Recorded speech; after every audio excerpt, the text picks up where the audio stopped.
ஆனா இப்ப பாத்தீங்கன்னா பிரதமர் மோடி வந்து ஒன்னே தங்கம் வாங்க வேணாம், நமக்கு டாலர் வந்து அதிகமா செலவாகுது அப்படின்றாரு. அதை பத்தி என்ன நினைக்கிறீங்க? அது அந்நிய செலாவணின்னு சொல்றாங்க.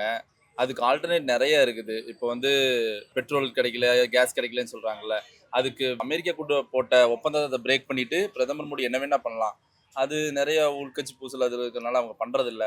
அதுக்கப்புறம் தங்கம் மட்டுமே ஒரே விஷயம் கிடையாதுல்ல. இந்திய நாட்டு பொருளாதாரத்த பாதிக்கிறது தங்கம் மட்டுமே கிடையாது. நெறைய விஷயங்கள் இருக்கு. அதெல்லாம் ஏன் அவங்க கான்சன்ட்ரேட் பண்ணாம தங்கத்த மட்டுமே சொல்றாங்கன்னு எனக்கு ஏன் புரியல. அதுக்கப்புறம் நம்ம நெறைய நாடுகள்ல அவங்களோட ப்ராடக்ட்ட வெளிநாட்டுக்கு அனுப்பி சம்பாரிக்கிறாங்க. இந்த சீமான் சொன்ன மாரி. ஆனா இங்க எந்த அளவுக்கு அது வந்து எக்ஸ்போர்ட் பண்றாங்கன்னு தெரியல. இம்போர்ட் தான் அதிகமா இருக்குது. அங்க எல்லாமே தானே அடி வாங்குது. தங்கத்துல மட்டுமே இம்போர்ட் ஆகல. ரைட்டா? ஸோ தங்கம்ங்கிறது மேஜரா பார்த்தோம்னா, உலகளாவ ஒரு வர்த்தகம்.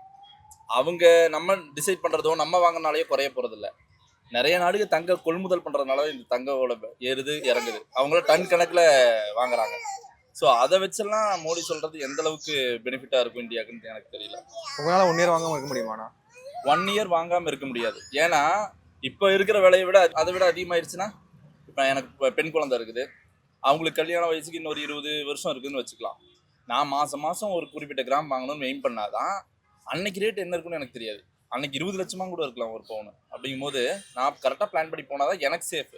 அன்னைக்கு போயிட்டு நான் 20,00,000 ஆனதுக்கப்புறம் என்னால வாங்க முடியலன்னு சொன்னா, அது எந்த அளவுக்கு கரெக்ட்டா இருக்கும். அதுவும் கல்யாணத்துக்காக மட்டும் கிடையாது. நாளைக்கு ஏதாச்சும் எமர்ஜென்சினா விக்கிறதுக்கு கூட இல்ல பிசினஸ் பண்ணணுங்கிறதுக்குனா கூட அது அந்த தங்கம் யூஸ்ஃபுல்லா இருக்கும். அதனால மாசம் மாசம் நம்ம குறிப்பிட்ட கிராம் வாங்குறது நம்ம மிடில் கிளாஸ் இல்ல அப்பர் மிடில் கிளாஸ் எல்லாத்துக்குமே நல்லது.